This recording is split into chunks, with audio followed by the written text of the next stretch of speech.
इनकी बेसिक जानकारियाँ, ये कौन सा शस्त्र है और इस शस्त्र को क्यों चलाना है, क्यों सीखना है, ये बेसिक सी जानकारी बताने की जरूरत है दोबारा नहीं? सिर्फ पुर्जों के नाम बता दूँ दोबारा, ठीक है? तो आप देखो ये कौन सी है, 0.22 एयर गन है, कौन सी है 0.22 एयर गन, 0.22 एयर गन, ठीक है? अब ये हवा की हेल्प से चलती है ना, एयर की हेल्प से चलती है, ठीक है? अब इस अपन क्या करते हैं, इसको दूर से शत्रु को मारने के लिए उपयोग में करते हैं, ठीक है ना? ये हमारा दूर से चलाने वाला शस्त्र है, ठीक है? सिंपल। हाँ, इसके बाद में हम देखेंगे, देखो इसको 3 पार्ट में बांटा था सुबह हमने। अभी थोड़ा आपके लिए हो सकता है थोड़ी सी असुविधा हो, अच्छा फिर ठीक है। ये देखो 3 हिस्सों में बांट के हमें याद करना है, ठीक है? तो पहला हिस्सा कौन सा है, बैरल। पहला हिस्सा कौन सा है, बैरल। और बीच का हिस्सा बॉडी, और नीचे का हिस्सा पार्ट। Very good. और उसके बाद में देखो हम सीखेंगे, इसके आगे देखो, इसमें थोड़ा आपको अलग दिखेगा, तो कंफ्यूज नहीं होना कि इसमें अलग है। वो प्रोटेक्टर यहाँ का गायब है, तो आप ऐसे नहीं, सिर्फ प्रोटेक्टर तो है ही नहीं, इसमें देखो सिर्फ नोक दिख रही है, तो ये 4 साइड की टिप या नोक या आई, आपको जो इजी वे में याद हो उस तरह से आपको याद करना है, ठीक है?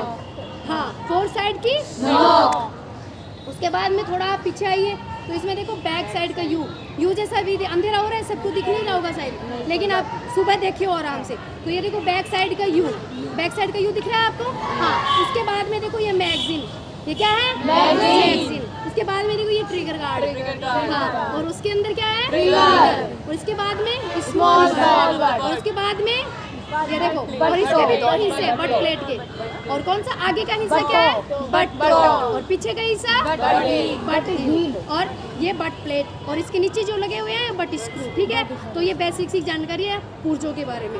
अब इसके अंदर देखो ऐसे खोलने का, इसको बंद करने का, इसको लोड करने का, ये सही तरीका जो है आप एक बार देख लो, सब अलग अलग बताएंगे, लेकिन मैं आपको ये सबसे ईजी तरीका है मेरे ख्याल से। आपको अगर लगे कि आप और कोई तरीके से ईजी वे में कर सकते हो तो आप कर सकते हो ट्राई, ठीक है ना? अभी देखो आप, मेरे ख्याल से ये सबसे अच्छा है, ठीक है? आपको आसानी होगी खोलने में भी, और पूरा सपोर्ट आपको थाई का मिल रहा है यहाँ पे, ठीक है? फिर इसको ऐसे नीचे लेके आना है थोड़ा सा। अभी इसमें देखो आप जैसे दिखेगा छेद वगैरह दिख रहा है ना? तो ये क्या है, चैम्बर, क्या है, चैम्बर, ठीक है? अब इसमें आपने छर्रा डाल दिया, ठीक है? अभी तो हवा जाएगी इसमें केवल, ठीक है? तो ये आपको ऐसे बंद करना है, तब भी आपको ऐसे आराम से बंद करना है ऐसे। तो अब ये क्या है, लोड है, ठीक है ना? अब इसकी देखो 2 मजबूत पकड़, सुबह मैंने बताई है, एक बार फिर बता देती हूँ कौन कौन सी पकड़ है। हाँ, स्टॉक फॉर हैंड, पहली पकड़ कौन सी है, हाँ, और दूसरी पकड़ स्मॉल ऑफ द बट, कौन सी पकड़ है, स्मॉल ऑफ द बट। हाँ, अगर आपकी पकड़ मजबूत होगी तो आप राइफल चला पाओगे, है ना? आसानी से निशाना लगेगा आपका। अगर आपकी पकड़ मजबूत नहीं है तो निशाना नहीं लगेगा। सबसे पहले आपको पकड़ना आना चाहिए मजबूती के साथ, ठीक है? अब ये देखो, अब स्थिति बनानी है, ये लोड है, मैं आपको थोड़ा सा ऐसे दिखा रही हूँ, ठीक है? तो पहले खड़े स्थिति में वही करना है आपको, देखो स्टॉप फॉर हैंड, फिर स्मॉल ऑफ द बट, और उसके बाद थोड़ा सा ना ये लेफ्ट पैर आपका आगे थोड़ा सा झुकेगा, और पीछे का पैर देखो, है ना, एकदम सीधा। हाँ, आपको लगे कि थोड़े झुकने की जरूरत है तो आप झुक सकते हो, कोई दिक्कत नहीं। उसके बाद में स्टॉप फॉर हैंड के साथ स्मॉल ऑफ द बट, फिर आपको क्या देखना है, वी से नॉक देखते हैं, फिर टारगेट देखना है, फायर की आज्ञा मिलती है, आपको क्या करना है, फायर। ट्रिगर पे तभी हाथ या अंगुली आएगी जब आपको फायर का बोला जाए, उससे पहले आपको ट्रिगर पे अंगुली नहीं लेके आनी है, ठीक है? और जैसे ही आपको फायर की आज्ञा मिलती है, आप फायर करते वक्त थोड़ा सा सांस रोकेंगे, थोड़ी सी कुछ सेकंड के लिए सांस रोकेंगे, उससे क्या होता है, आपका निशाना परफेक्ट लगता है। और उसके बाद में देखो, अगर आप सांस नहीं रोके ना, उसका यही है कि आप सांस नहीं रोकते तो सांस लेते वक्त या तो राइफल थोड़ी नीचे आएगी या ऊपर जाएगी, बस यही लॉजिक है सांस रोकने का। अगर आपने हल्का सा कुछ सेकंड के लिए अगर सांस रोकी आपने, और कंधे से बट प्लेट को एकदम आराम से मजबूती के साथ सट के रखा है, ऐसे पूरा ऐसे सटा के रखा है, तो और आपकी पकड़ दोनों अगर मजबूत है और आप अगर फायर कर रहे हो तो आपका निशाना एकदम परफेक्ट लगेगा, आपका निशाना चूकेगा नहीं, 100% लगेगा, ठीक है ना? अभी आपकी ये पोजीशन होगी, क्या कौन सी पोजीशन है ये, खड़े स्टार्टिंग पोजीशन, ठीक है ना? ठीक है, सांस रोक के आपको फायर कर देगा। और उसके बाद में देखो दूसरी स्थिति में आपको क्या करना है, बैठे स्थिति, वही दक्ष आराम बताने की जरूरत है आपको नहीं है ना? दक्ष आराम आप क्षमता में सीख चुके हो, और इसमें क्या है, आपको शस्त्र के साथ कैसे गुज्जर शस्त्र में आना है, कैसे स्तर शस्त्र में आना है, ये चीज़ आपको कभी खाली समय में बता देंगे, ठीक है? अभी आपको क्या करना है, बैठे स्थिति देखनी है। अब उसमें वही है कि आपकी अगर पकड़ मजबूत होगी तो आप कोई भी स्थिति आसानी से कर सकते हो, ठीक है?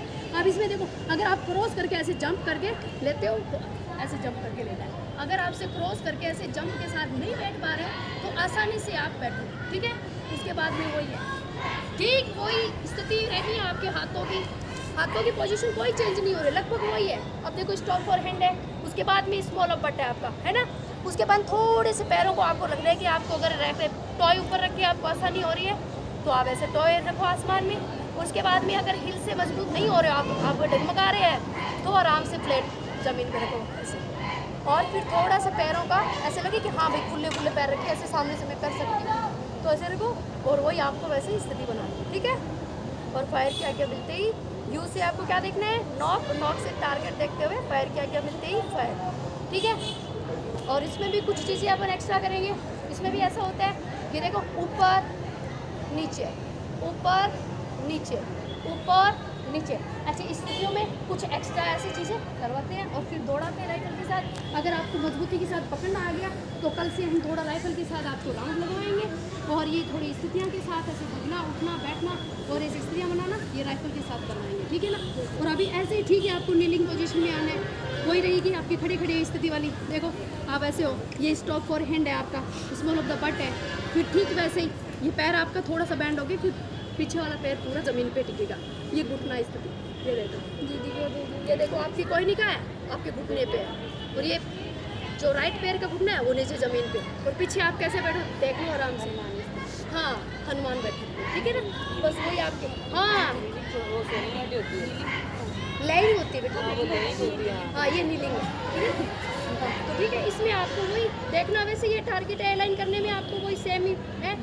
और ऐसे ही आपको स्टॉप और hand small of the but वही पकड़ रहेगी हाथों के, बस केवल पोजीशन चेंज हो रही है आपके पैरों की, ठीक है। अब देख लो आपको जैसे आपको इजी लगे, आपको सुविधा रहे कि आपका बैलेंस रहे, बॉडी का बैलेंस रहना जरूरी है, हाथों का पैरों का और पूरी बॉडी का। आपकी ये बट प्लेट ऐसे आराम से कंधे के बराबर सटा हुआ है तो आपको कहीं नहीं जाएगा राइफल, ना तो आपको पीछे धकेलेगा ना आपको आगे धकेलेगा। अगर मजबूती कैसे नहीं होगा तो कंधे भी झटका लग सकता है, आप मोच वगैरह आ सकती है, आपको कंधा स्लिप भी हो जाता है कई बार, ठीक है ना। तो यही ध्यान रखना, मजबूती के साथ पकड़ना आपको, और ये वाली पकड़ भी आपकी दोनों मजबूत होनी चाहिए। उसके बाद में फायर करना, फायर के आगे के साथ सांस रोक के, ठीक है। उस दक्षारा में आपको बताया। उसके बाद में बोले कि लेटे लेटे स्थिति में आओ, तो आपको क्या करना है, ये वाली स्टॉप फॉर हैंड आएगा, फिर ये हाथ देखो, आपको ये ध्यान रखना कि ये बगल में आनी है ना ये वाली, तो इसको ऐसे नीचे की तरफ, ये आपको हवा में रखो हाथ ऐसे, तो आपको आसानी होगी, नहीं तो आप कंफ्यूज हो जाओगे कैसे रखा था पैर कैसे रखा था हाथ। तो ऐसे आना आपको, ये ज़मीन पर रखा आपने दायां हाथ, और फिर आपने पैर जो रखा ना उसको थोड़ा सा पीछे लेके जाना है ऐसे, ये आगे, ये कोहनी टिकाई आपने यहाँ ज़मीन पे, फिर ये हाथ और ये आगे आगे। आपको लगे कि मेरे पैर दोनों बराबर ज़मीन पे नहीं हो रहे सेट, तो आपको क्या करना है, थोड़ा सा कोई भी पैर एक आपको ऐसे थोड़ा सा मोड़ देना, हल्का सा, ठीक है, हल्का सा मोड़ देना है। और फिर ये पकड़ने के ऊपर जितना आपको बैलेंस लगे कि हाँ मेरे को इतना आगे लेके बैलेंस करना है, बस वही आपके गाल वो सटे हुए नीचे बट के, और फिर वही आपको निशान देखना है, यू से नॉक को देख के फिर टारगेट देख के